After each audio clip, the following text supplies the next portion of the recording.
Aliás, a gente começa já acionando nossa reportagem no Rio de Janeiro, porque a Assembleia Geral dos Acionistas da Petrobras vota hoje a indicação de José Mauro Coelho para presidir a companhia. Destaque chegando com Cristiano Pinho.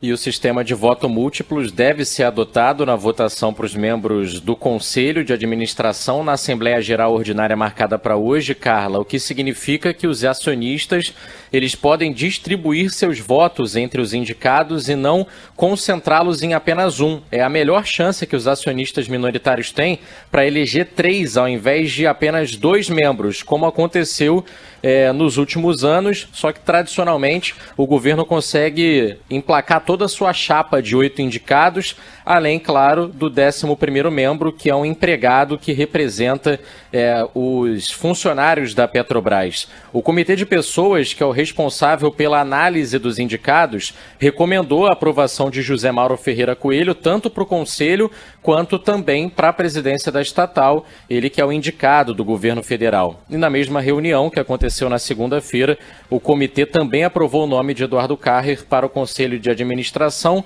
A única dúvida é essa, se os acionistas minoritários vão conseguir emplacar 3 membros ou apenas 2. De resto, não devemos ter nenhuma surpresa e José Mauro Ferreira Coelho deve sair hoje dessa Assembleia como presidente da Petrobras. Pinho, só para reforçar a informação, a gente tem um horário, que horas deve acontecer? Na verdade, o início, né, dessa reunião. Prevista para a tarde de hoje, Carla, por volta entre 2 e 3 horas da tarde. É uma Assembleia realizada por Zoom, os acionistas eles recebem um link por e-mail e aí fazem a entrada com as credenciais para poder votar. Uhum. Perfeito. Deve ser longa? Qual é a expectativa e o que o histórico mostra, hein, Pinho? A gente fica conhecendo, de fato, o corpo diretivo, todos os novos integrantes ainda hoje mesmo? Provavelmente ainda hoje, Sheila. Não tem uma perspectiva de duração, mas pelo menos algumas horas. Não costuma ser marcada por tantos debates assim, mas mais do que uma hora com certeza vai durar. E aí, com a distribuição dos votos, já teremos o conhecimento dos 11 membros do Conselho. Tá bom, daqui a pouquinho você volta com mais notícias do Rio. Até mais, Pinho. Até. Vamos continuar falando do petróleo, a cotação do petróleo no mercado mundial, acompanhada de pertinho pelo Pablo Fernandes. Diz aí, Pablo, bom dia. Bom dia. Mais um dia de alta no preço do petróleo, agora uma alta de 0,7%, uma alta pequena ainda. Petróleo valendo $105, lembrando que ontem fechou a $104.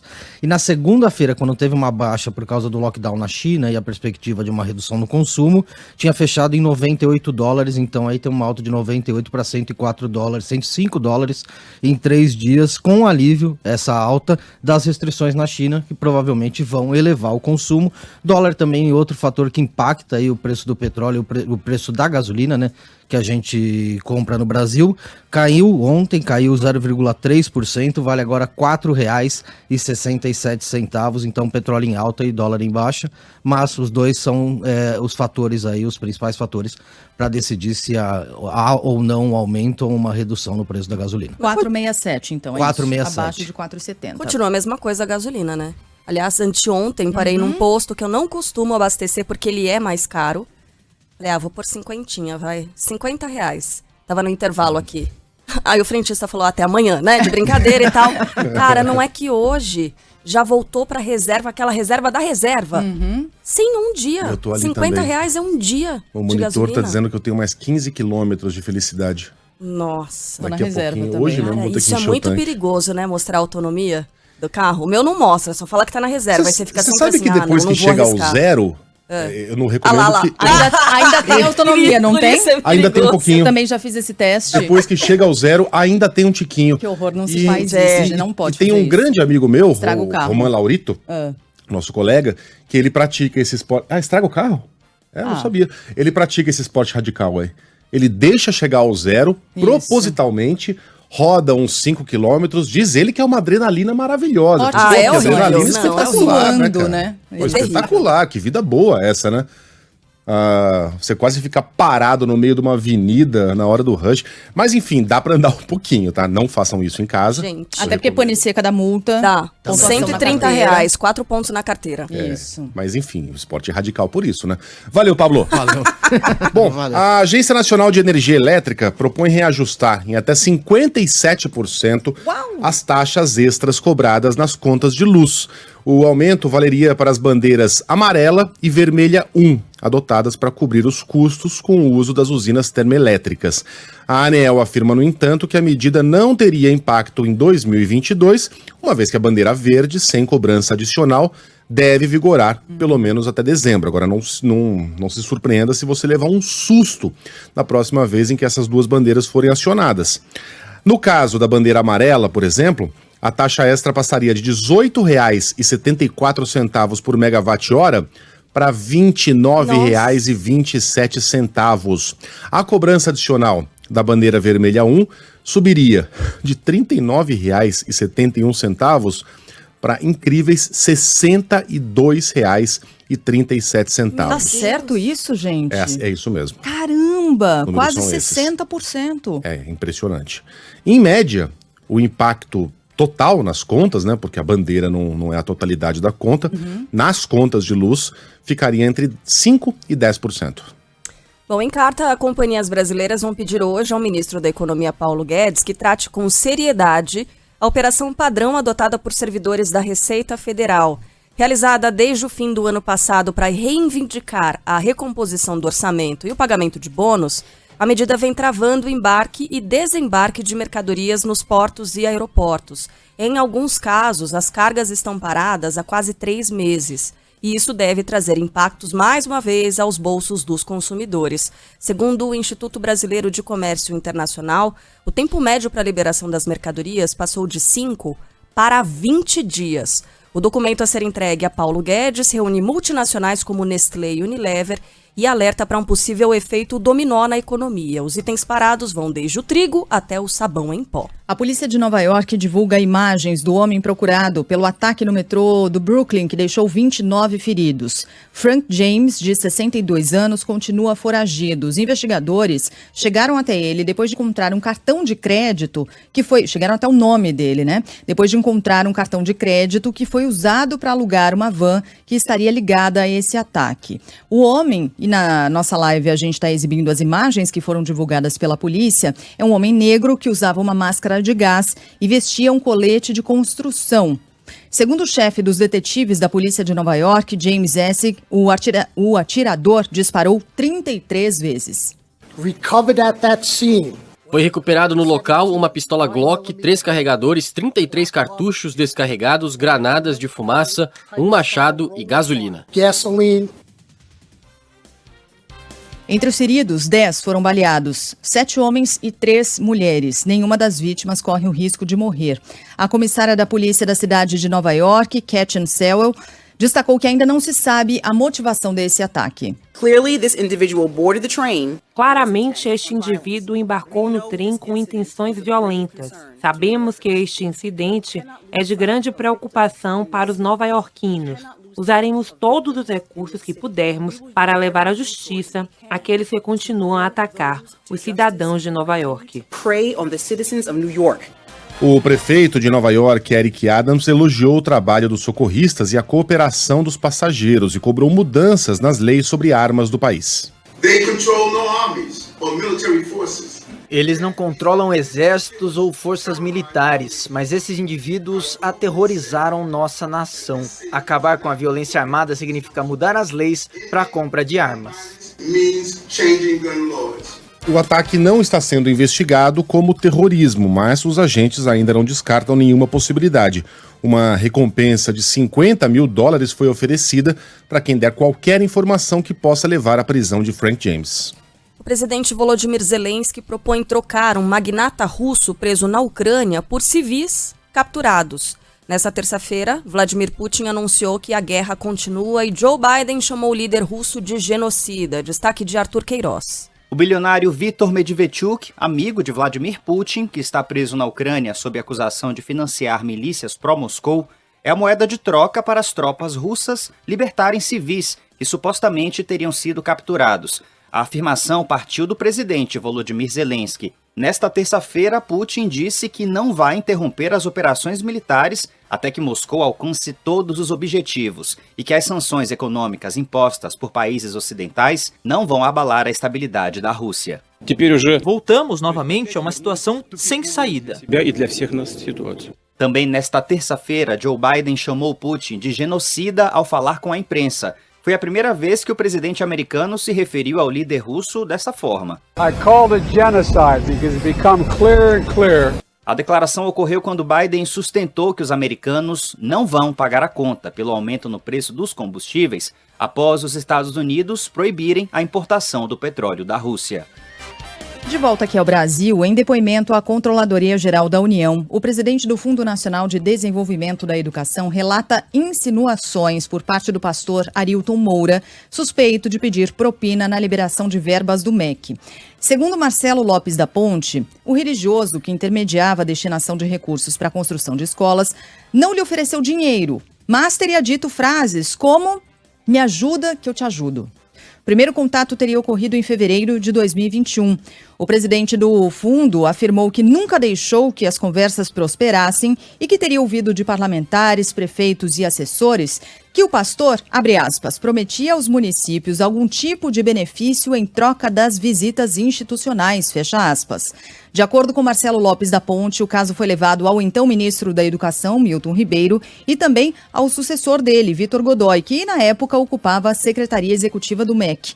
Ele afirma, no entanto, que não há testemunhas do momento em que Arilton Moura teria feito essas insinuações. O pastor foi procurado, mas não se pronunciou. Me ajuda que eu te ajudo. Não é uma frase que você costuma ouvir de alguém que está bem intencionado, né? De alguém que tem razões republicanas na negociação que se desenha. Enfim, no Congresso, a Comissão de Educação do Senado aprovou novos requerimentos e vai ouvir integrantes do FNDE. Oposição e governo ainda colhem assinaturas para a criação de CPIs. Felipe Alves. Oposição e governistas se mobilizam no Senado em torno de pedidos de CPIs, ambos na área da educação. Ontem, a base aliada conseguiu 28 assinaturas, uma além do necessário, para criar uma comissão para investigar obras inacabadas na educação. O objetivo também é apurar suspeitas de irregularidades no FIES, o Programa de Financiamento Estudantil, entre 2006 e 2018, período que engloba gestões petistas.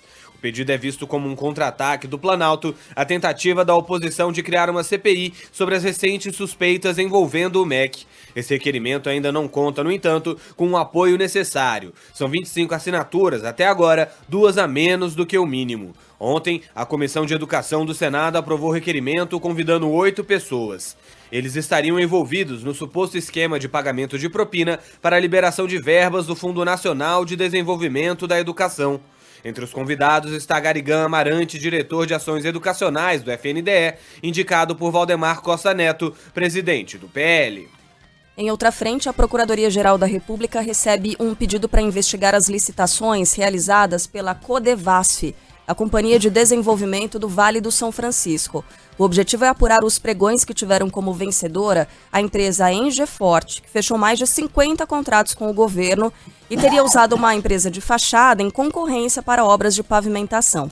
Entre os que podem ser investigados estão o próprio presidente Jair Bolsonaro, o ex-ministro do Desenvolvimento Regional, Rogério Marinho, e o presidente da Codevasf, Marcelo Moreira. As licitações vencidas pela Engefort somam 620 milhões de reais e desse total, 84 milhões de reais já foram pagos pelo governo. Ainda ontem, o Ministério Público, junto ao Tribunal de Contas da União, cobrou novas medidas para monitorar todas as obras tocadas pela companhia. O plenário da Assembleia Legislativa de São Paulo deve votar nos próximos dias o pedido de cassação do deputado Arthur Duval. Ontem, o parecer defendendo a perda de mandato dele foi aprovado por unanimidade no Conselho de Ética. Maju Arruda Leite. Os 9 membros do Conselho de Ética votaram pela cassação do deputado Arthur Duval por quebra de decoro parlamentar. A sessão, que durou 3 horas, foi marcada por protestos. O processo contra Arthur Duval, do União Brasil, foi aberto depois do vazamento de áudios com comentários ofensivos e machistas sobre as mulheres do país do leste europeu. Antes da votação, o deputado pediu desculpas mais uma vez. Houve erro. Eu quero pedir desculpas aqui, principalmente as mulheres ucranianas que estão aqui e as pessoas que verdadeiramente se ofenderam com os meus áudios. Esta vai ser a cassação mais rápida da história do Brasil. Agora, vamos ser sinceros aqui, gente. Todo mundo sabe que esse processo de cassação não é pelo que eu disse, é por quem disse, que sou eu. A cassação do deputado Arthur Duval ainda precisa ser analisada em plenário e ter os votos favoráveis de 48 dos 94 deputados. Caso a punição seja aprovada, ele perderá os direitos políticos por 8 anos, podendo voltar a disputar as eleições a partir de 2032. Bom, durante a sessão, a deputada Isa Pena lembrou a punição aplicada ao colega Fernando Cury por assédio contra ela. Na época... Desculpa. Não tem problema. Naquela época, só para contextualizar, o parlamentar foi flagrado, né? Passando a mão nos seios da Isa Pena, depois deu um somebody love ali dizendo que não, porque não colocou pressão o suficiente sobre os seios para que aquilo fosse considerado uma bolinação, uma coisa ridícula. E a pena dele foi ridícula também. Ele foi suspenso por 6 meses, já tá de volta. Agora sim a gente ouve a Isa Pena. Eu ainda hoje encontro o meu assediador nos corredores da Assembleia Legislativa. E nunca vou me esquecer disso. A responsabilidade agora é de fazer história. E a cassação do Arthur Duval não vai me deixar de forma alguma com a sensação de que, enfim, de qualquer sensação negativa, pelo contrário, vai lavar a minha alma. Porque essa Assembleia Legislativa, então, vai abrir um precedente. Violência contra a mulher é um ato que é passível para cassação. Bom, não é nem necessário dizer que a Isa Pena tem toda a razão. Você imagina você cruzar todos os dias no corredor, ter que falar bom dia, ter de, enfim, esperar aí um bebedouro que está sendo utilizado pelo sujeito que fez aquilo com ela, né? Que teve o atrevimento de fazer aquilo com ela na frente de todo mundo. Eu não sei o que é pior. Talvez vocês possam dizer. Se é fazer na frente de todo mundo ou fazer num corredor escuro. As duas hipóteses são horrorosas. É tudo ruim. Ela tem toda a razão. Esse sujeito deveria ter sido cassado. É uma excrescência moral para a Assembleia Legislativa da maior cidade do Brasil que a gente continue convivendo com essa criatura, com esse cavalheiro, votando leis que são importantes para a população de São Paulo, decidindo o futuro da população de um estado tão importante. Então, o Arthur Duval pode até ter razão quando reclama que 2 pesos e 2 medidas foram usadas contra ele, porque ele não tem uma base muito firme de apoio, porque os demais colegas não gostam muito dele. Pode até ser verdade. Mas é verdade por um erro nos outros casos. Exato. Porque o dele tá corretíssimo. Ele com aquela fala, sinto muito, Arthur. Você não tava lá numa balada, você não era o Arthur naquela viagem. Você se colocava como um representante político brasileiro, como um agente político, como um representante da Assembleia Legislativa e do grupo do qual você faz parte, o MBL. Então você não era o Arthur falando bobagem pros amigões. Você era um agente público brasileiro naquele momento e perdeu a condição moral de exercer o cargo para o qual foi eleito. Sinto muito por você. Entendo que você possa sentir algum traço de injustiça porque outros deputados não foram cassados, mas aí o erro foi cometido no caso dos outros.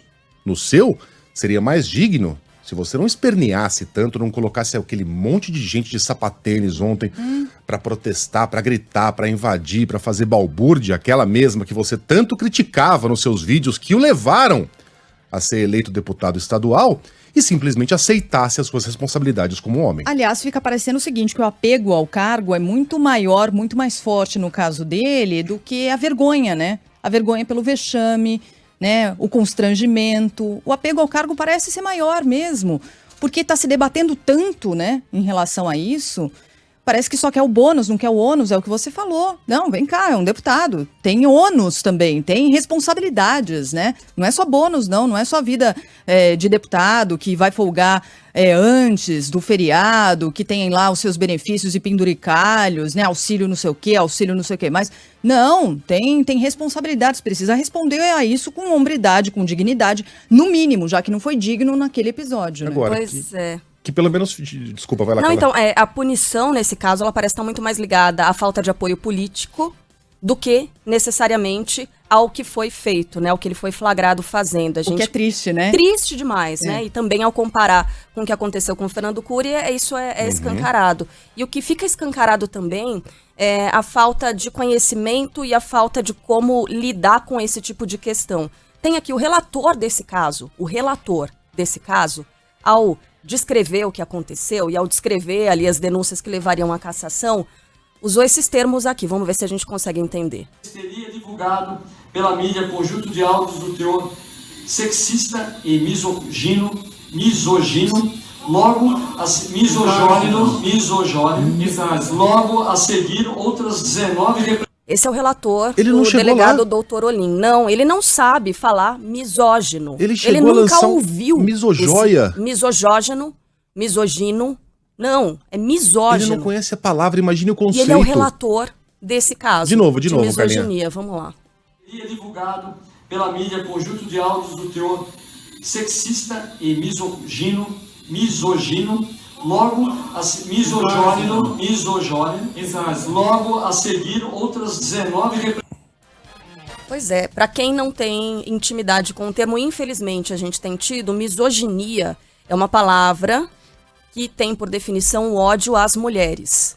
Né? A origem desse termo é grega e vem da união de dois vocábulos, que é misió, que é ódio, e gine, que tem a relação com mulher. Então, a mesma raiz de ginecologia. Isso, né? Exatamente. Então seria ódio, repulsa, preconceito, aversão às mulheres e ao que remete ao feminino. Então acho que o mínimo de um relator, de alguém que teria que julgar e ter contato com isso, era saber e ter pelo menos noção das definições, né, das coisas. Então fica aí escancarada também o quanto essa questão ainda precisa avançar para a gente combater, né, de fato, de frente, de forma efetiva. Perfeito. O que acontece. Ô, Carla, só para passar uma régua no assunto, que fique um legado dessa história do Mamãe Falei. Que as comissões de ética acordem e percebam que é trabalho delas eliminar elementos que demonstrem a completa ausência de um mínimo padrão ético e moral para exercer o cargo para qual essas pessoas foram eleitas. Isso valeu para o Arthur Duval, deveria ter valido para o Fernando Cury, deveria valer para o filhote do presidente, que foi lá e escreveu aquele tweet absurdo, exaltando a tortura e humilhando uma mulher que com 22 anos e grávida foi torturada na época da ditadura militar, e deveria valer para essa criatura da qual a gente vai falar agora. Porque no Rio de Janeiro a Câmara Municipal escolhe o relator do caso Gabriel Monteiro. Gabriela Souza. O vereador Gabriel Monteiro deve ser notificado em até 5 dias úteis sobre o processo ético-disciplinar aberto contra ele na Câmara. Nesta terça-feira, Chico Alencar foi escolhido como relator do caso. Depois da notificação, o parlamentar tem 10 dias para apresentar a defesa. Monteiro é acusado por ex-servidores e funcionários de crimes como assédio moral e sexual, agressões e violação de direitos da criança. Ao fim do processo, o mandato dele pode ser cassado. Entra no segundo dia o julgamento de parte dos envolvidos na morte do pastor Anderson do Carmo, então marido da ex-deputada Flor de Lis. Leonardo Macaxeiro tem mais informações. O julgamento de 4 réus pela morte do pastor Anderson do Carmo já dura aproximadamente 20 horas e deve se estender até o fim da manhã. Pouco antes das 6 horas, a sustentação oral da acusação foi finalizada. Os advogados de defesa começaram a falar em seguida. Os 4 réus foram interrogados. Carlos Ubiraci, um dos filhos adotivos de Flor de Lis, admitiu pela primeira vez que a mãe pode ter participado do crime. Até então, ele negava essa possibilidade. Inicialmente seriam 17 testemunhas, mas 12 foram ouvidas e 5 dispensadas. O 5º réu que seria julgado, André Luiz de Oliveira, filho da deputada cassada, foi liberado pois seu advogado passou mal. Não há nova data para o julgamento dele. Flor de Lis e mais 3 pessoas só serão julgadas no dia 9 de maio. Em novembro, um filho biológico e outro adotivo da pastora foram condenados pela morte de Anderson. Nós falávamos ontem aqui sobre uma compra suspeita pelas Forças Armadas de 35 mil comprimidos de Viagra. Compra suspeita e, aliás, com sobrepreço. Mas aí surgiu uma nova informação agora. A de que o Exército adquiriu próteses penianas. O Adriano Oliveira tem mais informação. Deputados de oposição pedem ao Ministério Público Federal e ao TCU a investigação sobre a compra de próteses penianas pelo Exército. Ao todo foram abertos 3 pregões para a aquisição de até 60 unidades num valor de quase 3,5 milhões de reais. Em nota, porém, o Exército informou que apenas adquiriu 3 dessas peças com um valor estimado de R$ 150 mil. No comunicado, a corporação afirma que o sistema de saúde do Exército atende 700 mil pessoas com a coparticipação dos usuários e que as próteses foram reservadas para pacientes cirúrgicos. Além das próteses, a oposição levanta suspeitas de superfaturamento na compra de 35 mil comprimidos de Viagra pelos militares. Os parlamentares pedem a abertura de uma CPI para investigar os 2 casos. Os dados da compra estão disponíveis no portal de transparência e no painel de preços do governo federal.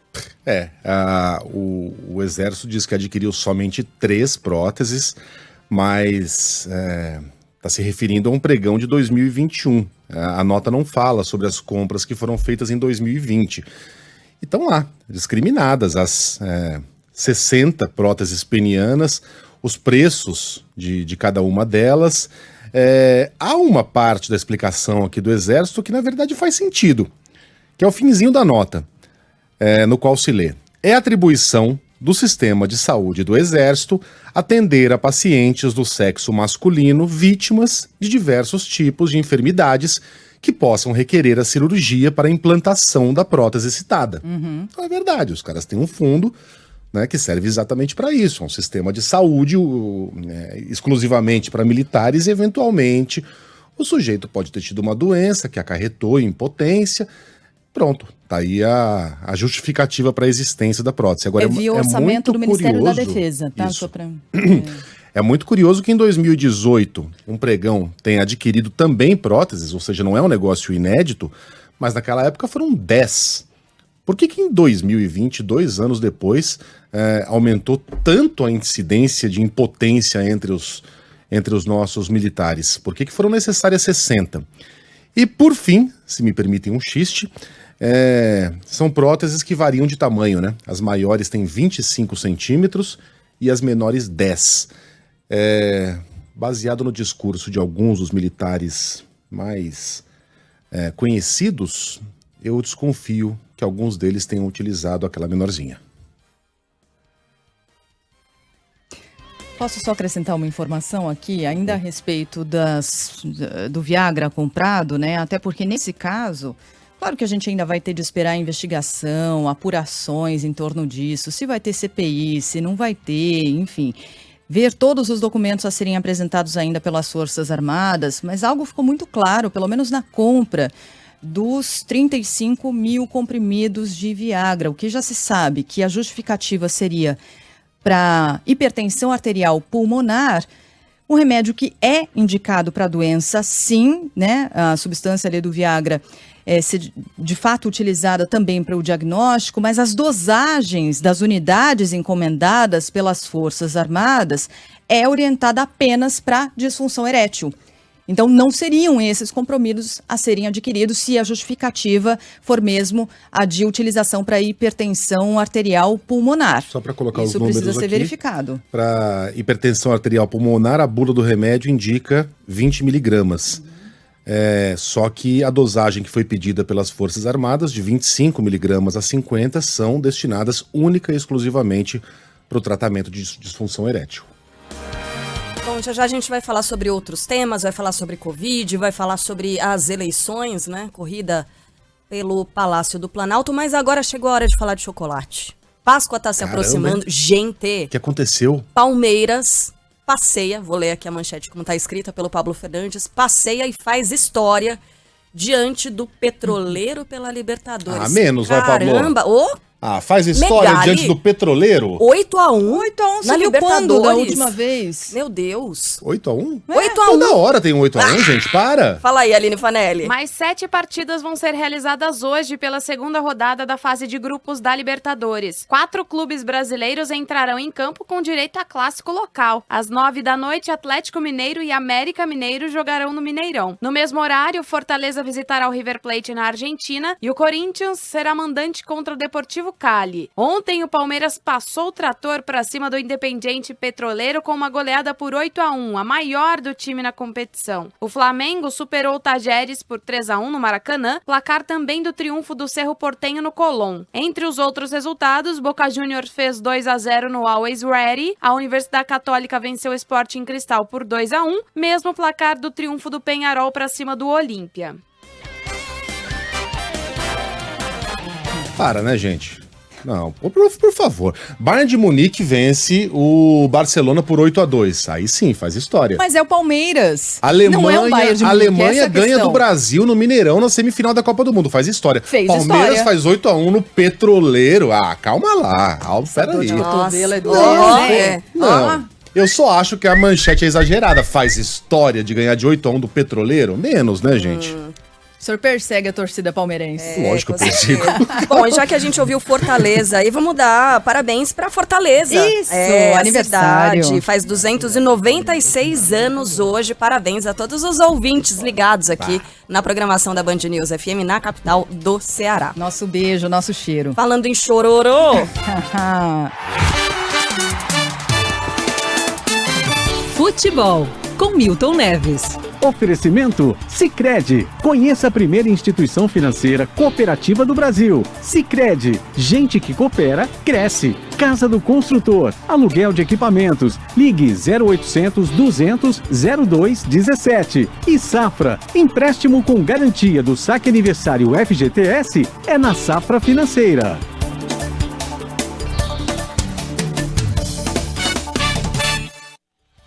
Fala, Milton, bom dia. Oi, Sheila Magalhães, como é que vai o trio aí? Você, Sheila, Carla Ligato e o grande palmeirense Luiz Guilherme Legato. Tá feliz da vida, o Palmeiras dele ganhou de 8-1 ontem. Agora, a melhor foi a frase do Seven Otlin, que é Milton Neves ao contrário. Agora, na realidade, ontem, entendeu? Na atualidade, ontem, a frase é boa, ó. No Allianz Parque, sobraram gols pro Palmeiras. E faltou gás para os bolivianos. Faltar gás para boliviano é um verdadeiro milagre, viu? E no mais, Libertadores da América, Palmeiras 8, Independiente Petroleiro 1. Coitado do time da Bolívia. Parabéns ao Palmeiras. Agora, pela Sul-Americana, o La Guaira, em casa, perdeu do Ceará. O Ceará ganhou do Palmeiras e ganhou lá fora também ontem pela Sul-Americana. O Ceará tá virando um Flamengo, entendeu? O Defensa e Justiça, em casa, perdeu do Atlético Goianense, que tem a camisa mais bonita do futebol brasileiro. Parabéns ao time goiano, hein? E na Série B, aleluia! O Cruzeiro ganhou de 1-0 do Brusque. O Brusque não é bobo, não. Vitória apertada do time estrelado. E pela Liga dos Campeões, em Bayern de Munique 1, Vila Real 1, Real Madrid 2, Chelsea 3. O Chelsea quase fez um milagre, mas acabou a dupla brasileira, né? O nosso Vinícius Júnior e o Rodrigo, eles foram fundamentais para que houvesse essa virada.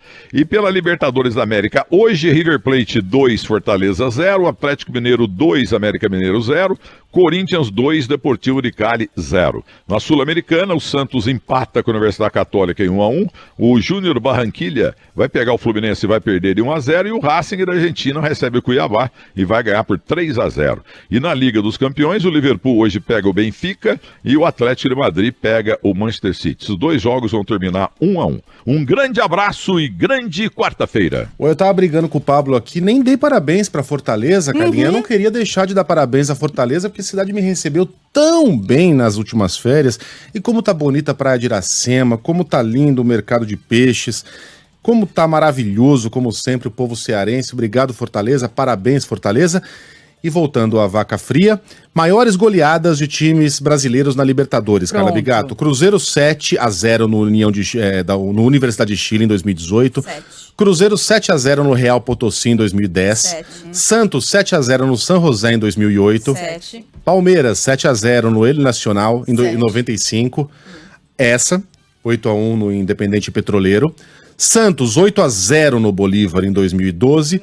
Santos 9-1 no Cerro Porteño em 62. Isso é fazer em 1962, não lembro do Pablo Fernandes escrevendo goleada histórica do Santos. Ele persegue o tá? Santos. Aí sim faz sentido.